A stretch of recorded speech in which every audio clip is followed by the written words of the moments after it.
From The Australian, here's what's on the front. I'm Claire Harvey. It's Friday, November 8. Vladimir Putin, Benjamin Netanyahu, Robert F. Kennedy Jr. and Elon Musk. How will Donald Trump wield his power and his relationships when he becomes the 47th President of the United States in January? Today, we go inside Trump's victory party and dig into whether his wild talk will be matched by policy results.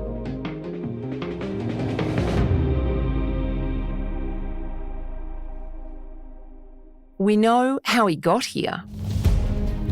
What I'm going to do is fix the tax system. For example, we have 1,000 trillionaires in America. Billionaires in America. He's going down! Nothing can come in the way of saving our democracy. That includes personal ambition. Okay, let's get to business. All right. You know what you need to do. His golf course, tonight a crime scene. As the man intent on taking his life, Ryan Wesley Ralph stares down an FBI interrogation. In Springfield, they're eating the dogs, the people that came in. They're eating the cats. They're eating the pets of the people that live there.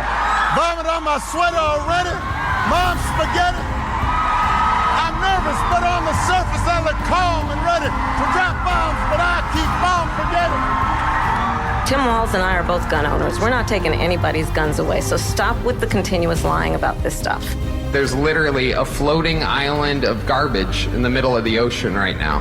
Yeah, I think it's called Puerto Rico. I'd like to begin by asking a very, very simple and easy to understand question. Are you better off now than you were 4 years ago? If we win together, we can end the drama. End the trauma. And go relax in our pajamas. This is a magnificent victory for the American people that will allow us to make America great again. So, with a thumping mandate and control of Congress, what is Donald Trump going to do when he takes office in January? Well, we're certainly going to see a very confident Donald Trump, aren't we? Cameron Stewart is our chief international correspondent. It was such a crushing electoral victory, and at this minute it looks like he might get both houses of Congress, having won the Senate, and the House is still undecided, but they are narrow favourites. Now, if that's the case, he will be an enormously confident president because he would have the ability to implement his mandate for at least the first 2 years of his presidency. And that's a massive thing for him. So I think he'd have a spring in his step in lots of ways, even though he's 78 years old. God bless you and God bless America. Thank you very much. Thank you very much. It was heaving and pumping. Adam Crichton is our US correspondent. There would have been, I reckon, at least 2,000 to 3,000 people in there. And so, of course, there were periodic bursts of YMCA and lots of dancing. It's certainly an experience that I will never forget for the rest of my life. They were very selective with who got in. So there were two classes of tickets. There was media and there were special guests. So there was Green Pass, me, or Gold Pass. And the Gold Pass people were clearly donors, like wealthy people who'd given a lot of money to the campaign. Basically, every Australian journalist got rejected, except, well, actually, including me. Yeah, the only reason I ultimately got in was because I very luckily met Trump's top campaign advisor at a bar a few months ago, Jason Miller, and I texted him frantically a few days ago and said, "Jason, do you remember me? We were drinking in Milwaukee." And I didn't think he'd get back to me, but he did. And he just said, "You're sorted." And I was. One of those people with a gold pass, of course, was Elon Musk, the billionaire who seems to have become Trump's new BFF. What has that relationship done for Trump's campaign, along with his relations with other extremely rich people? Musk's endorsement was pretty late in the day. There were big donations to the campaign. He really ramped up the tweets. And of course, he's going to get a role in the Trump administration as head of this new Government Efficiency Commission. And Trump, in his final speech on the night, praised him very effusively. So it was not just the money from Musk. It's also Musk is, of course, a global celebrity. He's widely admired. He's, one of the great business leaders of our generation, maybe of all time. And the fact that he's thrown his weight behind Trump, I think, is very significant. And of course, Musk has shifted a lot of the Silicon Valley set to Trump as well. So there are lesser, still billionaires, but not quite as rich as Musk, such as David Sachs from San Francisco. He's been a very vociferous backer. And they've backed the right horse. I mean, Musk joked a lot that if Trump lost, he'd be behind bars. That's definitely not going to happen now. And it's also proved that Musk's purchase of Twitter, which was widely derided as being too expensive, has paid off massively because it's really shown that platform has been very influential. There's been a shift of Silicon Valley from the left more to the center, I think, I would say. Is that an aspirational class of business leader, kind of mavericks, a bit like Elon Musk, part of the explanation of Trump's appeal to young men, Adam? Yes, I think that's very true. And in fact, you see the exit polls we've already seen. There was a big surge in support for Trump amongst young men. And young men tend to admire these, the Musk-type leaders, these crypto bros, these kind of young men who've taken big risks and made a lot of money. And they all tend to be somewhat libertarian, skeptical of government. I mean, you've seen in the past few days, the price of Bitcoin, I think, has gone up 15-20%, which is an extraordinary move. And Trump has been, very favourable to Bitcoin, which is fascinating, really, because Trump is going to be the nominal head of the Federal Reserve of the US, which loathes Bitcoin. I mean, all central banks hate Bitcoin because it's a rival to fiat currency. So this is going to set off this extraordinary clash in coming years, I think, between the executive and the Federal Reserve, who are going to have totally different views on Bitcoin. Coming up, what about Gaza and Ukraine? And will a second Trump presidency be more conventional or more wild than the last?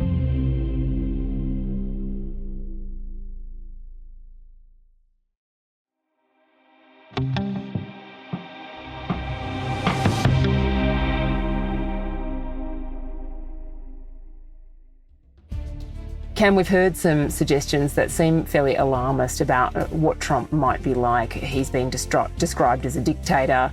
During the election, Kamala Harris suggested that she thought that he was a fascist. You've covered Trump for a long time now. How do you respond to those characterisations of him? Look, I think there are two Trumps, which I observed covering the first Trump term in the White House. There's Trump on the campaign trail, where he is really his old New York salesman. He's a blowhard, he exaggerates. That's how he gets his message across. He's deliberately exaggerating. He's saying things that are so extreme that he would never do them in literal sense.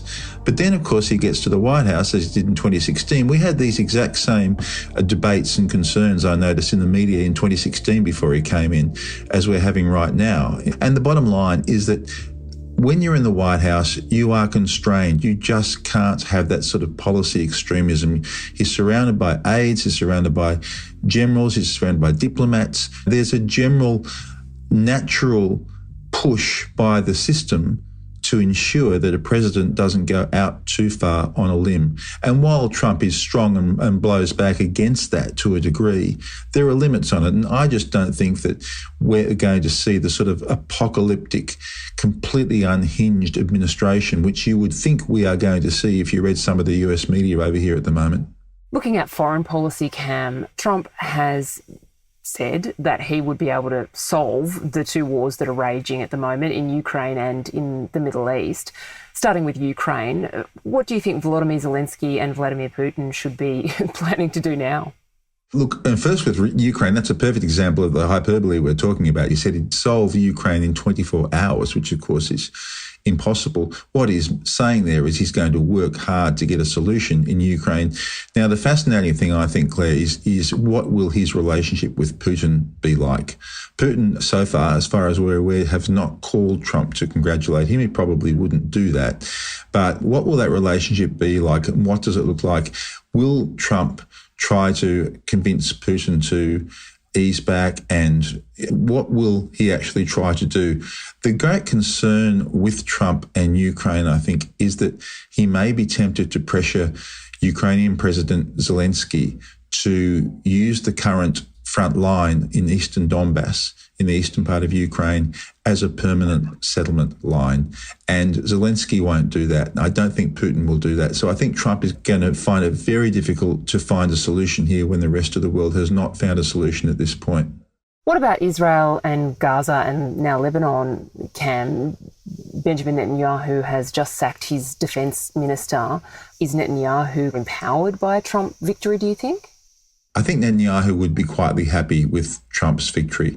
Trump is very pro-Israel. He gets on well with Netanyahu. In a recent conversation, he said to Netanyahu, do what you must do in Gaza. Now, that's a pretty open slate, it would sound like. And so who knows exactly how Trump will deal with him, but I think Netanyahu would be quite relaxed in dealing with Trump. He dealt with him last time.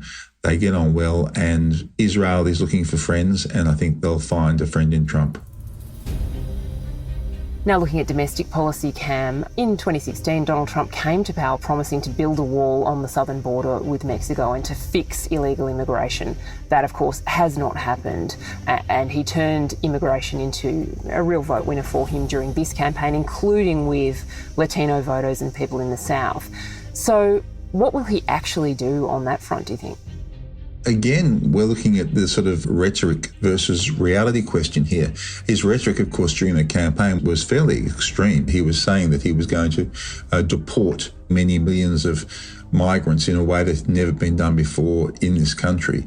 And he was going to be extremely tough on the border in every single area. Now, look, when he came in 2016, he talked very tough on the border. Remember, of course, he was going to build the wall. That was the famous concept. The wall didn't get finished. He was going to do these mass deportations in 2016. In fact, he didn't end up doing those deportations to a very large degree. So the trouble with the American border, Claire, is it's a very porous border. It's very complicated, and no president has ever managed to seal the border, which is exactly what Trump is claiming he would do. I think that he would not be able to have the sort of mass deportations that he's claiming he will try to do because it just hasn't worked in the past. But that doesn't mean he won't be much tougher on the border than Biden was. I think he definitely will be. I just think, once again, on the campaign trail, there's a lot of hyperbole there, and he won't be able to implement his promises exactly as he's outlined them. And finally, Cam, he spoke at his victory party about putting Robert F. Kennedy Jr. in charge of health. Now, Robert F. Kennedy Jr., of course, is famously an anti-vaxxer. He's a sort of sceptic about mainstream medicine. So what does that mean? I'd be very surprised, frankly, if he did that. I think he would find quite a strong pushback. And Trump is hugely unpredictable. You never know. But Robert F. Kennedy was just saying recently, just last week, that he doesn't want fluoride in the water here in America because he thinks that's unhealthy. Now, there would be a massive backlash if something like that was actually advocated at a policy level. So I would think that Trump would be a bit wary of that one. Trump's pretty out there, but he's not completely nuts. Cameron Stewart is the Australian's chief international correspondent. You can read all our experts' analysis of this historic moment in democracy right now at theaustralian.com.au. Thanks for joining us this week on The Front. Our team is Kristen Amiot, Joshua Burton, Jasper Leake, Leah Tsemaglu, Tiffany Dimmack, Stephanie Coombs and me, Claire Harvey.